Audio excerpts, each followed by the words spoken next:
Hello guys, movie धमाका explain fear street 1994।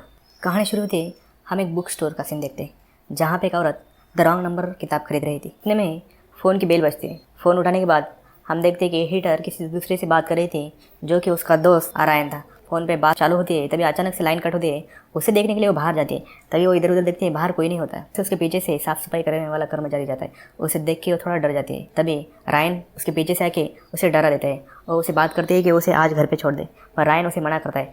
Heater के बार बार कहने पे वो मान जाता है। अपना शॉप बंद करने के लिए अपने दुकान की तरफ निकल जाता है और हीटर अपने बुक स्टोर में क्लोज करने के लिए आती है। तभी उतने में उसकी एक किताब नीचे करती है। वो उस किताब को ऊपर रखने के लिए जाती है और ऊपर रखती है तो दूसरी तरफ भी वो किताब गिर जाती है। तो उसे थोड़ा शक होता है कि कोई है यहाँ पे। वो किताब को लेके ऊपर रखने की कोशिश करती है, तभी अचानक से कोई तो जाता है। दूसरी तरफ देखती है तो वहाँ पे भी किताब गिरी है। वो उस किताब को उठा के उस आदमी को ढूंढने के लिए जाती है जो कि उसे लगता है उसका दोस्त रायन है। अचानक से एक स्कल मास्क वाला आदमी आकर उसके ऊपर चाकू से हमला कर देता है। हीटर के हाथ में जो किताब थी उसकी वजह से वो बच जाती है। वो वहाँ से भागकर दूसरी तरफ जाती है, पर वो स्कल मास्क वाला उसे पकड़कर उसके ऊपर हमला कर देता है। इससे उसको लगकर उसका खून निकलता है। वो उससे छुप जाती है। उसे छुपने के लिए वो उसी खून का एक डब्बा वाल पे लगाती है और एक डॉल पे लगा के वहाँ से निकल जाती है, जिससे कि उस स्कल मास्क को लगता है कि वो वहाँ पे चुके जाके जोर से उसके ऊपर हमला करता था। और इधर हीटर अपने बुक स्टोर से बाहर निकल कर भाग रही थी। तभी हम देखते हैं कि वो भी उसके पीछे आकर उसके पीठ पे जोर से चाकू वार कर देता है और उसे नीचे गिरा देता है और उसके ऊपर बैठकर उसके चेस्ट में चाकू को फेर देता है और वो जोर जोर से रायन रायन चिल्लाती है। तभी वो उसका मुंह देखते हैं तो हम देखते हैं कि वो उसका दोस्त रायन है और उतने में ही पीछे से पुलिस आकर उसको मार देती है। और कहानी का ये फर्स्ट सीन यहाँ पे ही खत्म होता है और हमें आगे पता चलता है कि रायन ने उस वक्त बस हीटर को ही नहीं तो और 6 लोगों को मारा था। और हमें आगे ये भी पता चलता है कि ये सब उस बीच ने किया जिसका नाम सारा फियर था। और यहाँ पे हमें 2 सिटी का कंपैरिजन भी पता जाता है, जहाँ पे एक सनीवेल होता है और दूसरा शेडीसाइड होता है। और यहाँ से सीन सीधा एक घर में जाता है जहाँ पे एक लड़की हेटिव का लेटर लिख रही थी किसी दोस्त के लिए। और हम देखते हैं कि वहाँ पे भी न्यूज़ में शेडीसाइड के मर्डर केस की बात हो रही थी। और उतने में वो अपने भाई जॉश को आवाज़ देती है जो कि अपने पीसी पे चैटिंग कर रहा था और जो शेडीसाइड में मर्डर हुए उसके बारे में चर्चा कर रहा था। और हमें वहाँ पे भी ये बात समझ आती है कि उन सब लोगों को ही पता है कि शेडीसाइड में ये सब जो मर्डर हो रहे हैं वो किसी बीच की वजह से हो रहे हैं। तभी वो उसको आके उठाती है और दोनों भी स्कूल की तरफ जाते हैं। स्कूल का सीन जहाँ पे हम देखते हैं कि बहुत सारे बच्चे शेडीसाइड में जो मर्डर हुए उसके बारे में बात कर रहे थे। तभी उतने में एक लड़का आके हीटर की फोटो लगा के उसके ऊपर रेस्ट इन पीस लिख देता है। ये देखकर डीना को थोड़ा अलग लगता है, जो कि उसे लगता था कि ये किसी विच ने बल्कि उस लड़के ने किया जो कि एक साइको था, बीमारी से जूझ रहा था। वहाँ पे स्कूल में उसे केट और साइमन मिलते हैं, जहाँ पे साइमन अपने ड्रग्स की बैग निकलता है। तब डीना उसे पूछती है कि क्या तुम अभी यही कर रहे हो। तभी केट उसे पूछती है कि क्या तुमने बैंड छोड़ दिया। तो डीना कहती है कि हाँ मैंने छोड़ दिया, क्योंकि उसका और सैम का झगड़ा हो गया था और सैम ने उसके साथ ब्रेकअप कर लिया था। केट उसे मनाती है कि आखिरी बार वो बैंड में शामिल हो जाए। तभी हम एक सीन देखते हैं जहाँ पे बहुत सारे बच्चे जो कि गेम में पार्टिसिपेट करने वाले थे, जो एक बैंड का हिस्सा थे, उनको उनका कोच सनीवेल में होने वाले मैच में शामिल होने के लिए कह रहा था। सब लोग सनीवेल की तरफ निकलते हैं, जहाँ पे केट डीना के लिए एक बॉक्स देती है जिसमें कुछ खास सामान होता है जो सैम के लिए देने के लिए होता है। वहाँ पे सनीवेल का मेयर और पुलिस वाला सबको स्पीच दे रहा होता है कि जो शेडीसाइड में हो रहा है अभी आगे ना हो, और उन सब लोगों के लिए वो श्रद्धांजलि देता है। तभी हम दूसरी तरफ डीना को देखते हैं जहाँ पे वो सैम का इंतजार कर रही थी। तभी उतने में सैम आती है और हम देखते हैं कि सैम और कोई नहीं बल्कि एक लड़की थी जिसे वो प्यार करते। वो उसका पूरा सामान लौटा देती है कि वहाँ से निकल जाती है। और दूसरी तरफ हम देखते हैं कि मैदान में कुछ लोग स्पीच सुन रहे थे। तभी सनीवेल का जो पीटर है शेडीसाइड वालों को गालियाँ देता है। ये सुनकर सनीवेल और शेडीसाइड में झगड़ा होता है और सब लोग मैच खेले बिना गाँव तरफ निकल जाते हैं। और हम देखते ही सब लोग गाड़ी में बैठकर शेडीसाइड की तरफ निकलते हैं। पीछे से पीटर, सैम और दूसरा दोस्त उनका पीछा कर रहे थे। पीटर स्कल मास्क वाले पोशाक में उनके साथ पीछा कर रहा था। ये देखकर सबको गुस्सा आता है और सब लोग उनके ऊपर पानी और चेरी डालने का सोच लेते हैं। गलती से डीना के हाथ से वो पूरा डब्बा ही खिसक जाता है और कार के ऊपर गिर जाता है और एक्सीडेंट हो जाता है, जिसमें कोई मरता नहीं बल्कि चोट लगती है। तब भी हम देखते हैं कि जब सैम गाड़ी से उतरकर नीचे आ रहे थे तो उसका हाथ किसी चीज़ पे गिरता है और उसे कुछ चित्र दिखाई देते हैं, जहाँ पे हम देखते हैं कि किसी लड़की का फांसी दिया जा रहा है और बाजू में भी बहुत सारे लड़के हैं जहाँ पे कोई मंत्र पढ़ रहा है और कोई किताब पढ़ रहा था, जिससे कि हमें लगता है कि कोई बड़ा जादूगर है, कोई जादू कर रहा था। ये देख कर वो डर जाते हैं। उतने में वहाँ पे डीना आकर उसे संभाल लेते हैं। तभी वो सब लोग बाहर आते हैं। उतने में पुलिस आकर सबको उनके घर तरफ भेज देते हैं। शाम का सीन आता है जहाँ पे हम देखते हैं कि डीना के घर के बाहर कोई स्कल मास्क वाला आदमी आया है जिसके हाथ में चाकू है। डीना ये देख कर घबरा जाती है। उसे लगता है कि वो पीटर है, उसे मारने के लिए वो बाहर जाती है। तभी वो अचानक से वहाँ से गायब हो जाता है। फिर वो अंदर आती है। फिर वो देखती है कि वहाँ पे कोई है। डीना केट को कॉल करती है और बताती है कि यहाँ पे पीटर स्कल मास्क पहन के आया है और हम उसे छोड़ेंगे नहीं। केट कॉल कट कर देती है और अपने साथ जो 2 लड़कियां होती है सबके बैग में एक एक पॉकेट रखने के लिए, जो एक ड्रग डीलिंग कर रही होती है। उसके साथ वहाँ पे साइमन भी होता है जो अपनी शर्ट उतारा होता है। वो शर्ट उतार कर एक डब्बे में डाल देता है क्योंकि उसके ऊपर खून लगा था। तभी हम देखते हैं कि वही स्कल मास्क वाला आदमी घर में घुस जाता है। केट को पता चलता है कि घर में कोई घुस गया। उसे देखते हैं तो वो स्कल मास्क वाला आदमी होता है। दोनों भी छुप जाते हैं और बताते हैं कि ये पीटर ही है। और दोनों लड़कियों को बाजू के घर में छोड़ देते हैं और वहाँ से वो डीना के घर जाते हैं और बताते हैं कि पीटर ने उनके घर पे आकर कपड़े चेक किए। अब इन सब का हल निकालने के लिए वो सैम के पास जाते हैं क्योंकि उन्हें लगता था सैम ने ही उनको भेजा था। जहाँ पे हम एक हॉस्पिटल का सीन देखते हैं। डीना सैम को मिलने के लिए अंदर जाती है और उसे बताते हैं कि पीटर ने उनके ऊपर हमला किया और उसे वो समझाए। पर तभी पीटर उनके पीछे से आता है और बोलता है कि वो मैंने नहीं किया। तब भी अचानक से पीछे से आदमी आकर पीटर के पेट में चाकू फेंक देता है और हम देखते हैं कि वहाँ पे वही स्कल मास्क वाला आदमी था। और इससे हम पता चलता है कि वो स्कल मास्क वाला पीटर नहीं था, कोई और था। तो सैम को लेकर वहाँ से भागती है। हॉस्पिटल के मेन डोर के पास आते वहाँ का डॉक्टर नर्स सबको उस स्कल मास्क वाले ने मार दिया। तभी बाजू में एम्बुलेंस होता है, उसमें बैठकर वो सब लोग भागते। वो पुलिस स्टेशन में जाते हैं, जाके वो सब बातें बताते हैं जो उनके साथ हुआ था। पुलिस वाले पहले तो भरोसा नहीं करते, पर तभी हॉस्पिटल से कॉल आता है कि हॉस्पिटल में किसी ने स्कल मास्क पहन के हमला कर दिया। तभी इनकी बातों के ऊपर भरोसा होता है कि एक पुलिस वाला हॉस्पिटल की तरफ निकला है जो कि वो मर्डर की छानबीन करने के लिए गया था। तभी दूसरा इन सब को बात करके वो पूरी स्टोरी देख रहा था, क्या क्या हुआ, कैसे हुआ और कौन था आदमी। तभी हम बाहर देखते हैं कि बाहर केट, जॉश और साइमन रुके थे। साइमन दूसरी तरफ जाता है और देखता है कि एक लड़की बाजू में बैठ के गाना गा रही थी। वो उसके पास जाता है। तभी वो लड़की उसके ऊपर हमला करती है और उसको चाकू से मारने की कोशिश करती है। और दूसरी तरफ पुलिस स्टेशन में वो आदमी इन दोनों को भी बाहर निकल दिया था।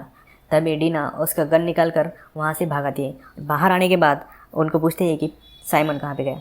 तब वो साइमन को ढूंढने के लिए आते हैं, जहाँ पे साइमन के ऊपर वो लड़की बैठी थी जो उसको चाकू से मारने की कोशिश कर रही थी। तब भी डीना पीछे से उसका मार देती है और उसकी एक आँख निकल के बाहर गिरती है। वहाँ से साइमन भागकर इनकी तरफ आता है और हम देखते हैं कि वो लड़की अभी तक मरी नहीं, खुद ब खुद रिकवर हो रही थी। सब लोग जाके एम्बुलेंस में बैठते हैं, वहाँ से वो घर की तरफ निकलते हैं। घर में जाने के बाद साइमन सबको बताता है कि वो लड़की उसके ऊपर ब्लेड से हमला कर दी थी। तभी जॉश के दिमाग में ख्याल आता है कि क्या सच में उसने ब्लेड ने हमला किया था। जॉश कहता है कि हाँ। तो जॉश को डाउट आता है कि वो सारा फियर ने किया है। और सबको सारा फियर की और सब लोगों के बारे में बताया जिसको सारा फियर ने वश में किया था।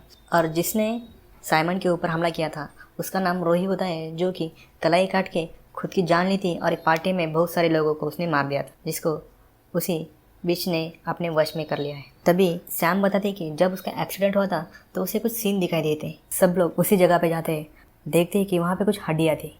तभी जॉश को उस ताले के ऊपर सारा फेयर का नाम दिखता है और उसे पता चलता है कि ये सारा फेयर की कब्र है। और तभी साइमन कहता है कब्रों को ठीक करेंगे और वहाँ से निकल जाएंगे। और सब लोग कब्र ठीक करने में जुट जाते हैं। जॉश नज़र रखने के लिए जाता है। सब लोग कब्र ठीक कर रहे होते हैं। इतने में एक आदमी भागते हुए आकर, जिसके हाथ में कुल्हाड़ी होती है, वो सैम के ऊपर हमला कर देता है और वहाँ से भागकर अपनी गाड़ी में बैठकर निकलते। सब लोग सोच में गिर जाते हैं। जॉश कहता है कि वो आदमी मेरे पास से आकर बस सैम के ऊपर ही हमला किया था। टीना कहती है कि उसने तो साइमन के ऊपर भी हमला किया था। केट आकर कहती है कि रूही ने साइमन के ऊपर हमला इसलिए किया था क्योंकि साइमन के शर्ट पे सैम का खून लगा था और उसने तुम्हारे शर्ट पे सैम का खून लगा था और उसने तुम्हारे घर के सामने इसलिए आया क्योंकि तुम्हारे जूतों पे सैम का खून था। अब सब लोगों को कंफर्म हो गया था कि ये सब लोग सैम के पीछे पड़े क्योंकि सैम को मारना था। सब लोग घर तरफ जाते हैं, जिनमें केट कहते हैं कि हम सैम को बाहर निकाल देंगे जिससे कि हम सब लोग बच सके।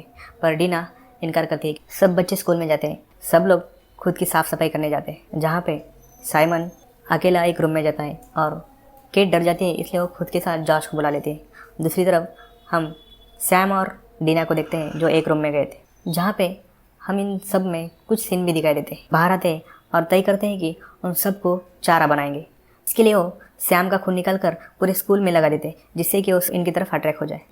और हम देखते हैं कि वो तीनों भी, जिसमें उस स्कल मास्क वाला, रूही और हाथ में कुल्हाड़ी लिए वाला आदमी, तीनों भी इनकी तरफ बढ़ते हैं। वो तीनों भी केट, डीना, जॉश और साइमन होते। इनको कुछ भी किए बिना उस रूम में जाते सैम को ढूंढते हैं और वो देखते हैं कि एक रूम में कोई था, जहाँ पे वो मास्क वाला आदमी कुल्हाड़ी से उसके ऊपर वार करता है। तभी वो देखता है कि वहाँ पे वो डॉल थी और विंडो से सैम बाहर की तरफ निकलती है। वो बाहर आने के बाद सब लोग डोर लगाकर अंदर लिक्विड डालकर उनको जला देते। थोड़ी देर बाद वो अंदर जाके देखते हैं सब लोग जल गए थे, पर उतने में वो रिकवर हो रहे थे और एक का हाथ निकल कर साइमन को पकड़ने की कोशिश करता है, पर डीना उसे खींचकर वहाँ से सब लोग भाग जाते। सब लोग रिकवर होकर उनके पीछे लगते हैं, जहाँ पे उनके पास कोई चॉइस नहीं होती। तभी एक न्यूज़ आर्टिकल में पढ़े होते कि कुछ लोगों के साथ हुआ था, जिनमें से एक लड़की बच गई थी जिसका नाम शी बर्मन था। वो उसको कॉल करने की कोशिश करते पर वो कॉल नहीं उठाती।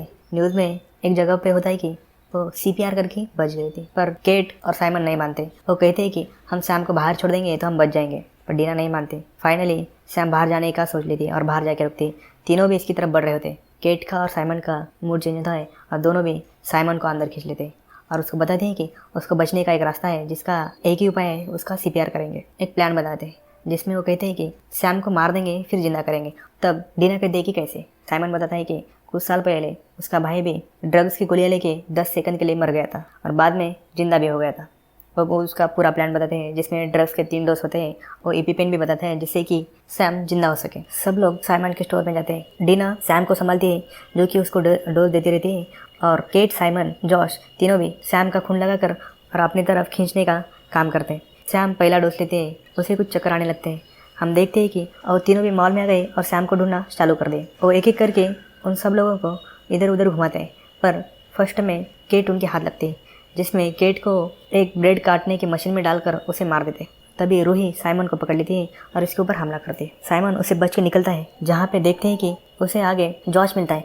दोनों भी दूसरी तरफ भागते हैं। वो देखते हैं कि वहाँ पे केट मर गई। तभी पीछे से मास्क वाला आदमी आकर उसके सर में कुल्हाड़ी डाल देता है, जिससे साइमन वहाँ पे मर जाता। ये देखकर डीना के पास कोई भी पर्याय नहीं होता और उसकी दवाइयाँ भी वहाँ पे गिर गए थे। जब उसके पीछे स्कल मास्क वाला आदमी लगा था, वो एक फिश टैंक के पास जाकर उसमें सैम को डुबो देते जिससे कि वो मर सके। तभी दूसरी तरफ स्कल मास्क वाला आदमी जॉश के पीछे लगता है। सैम पानी में डूब रही थी, जिसको डीना ऊपर से दबा रही थी।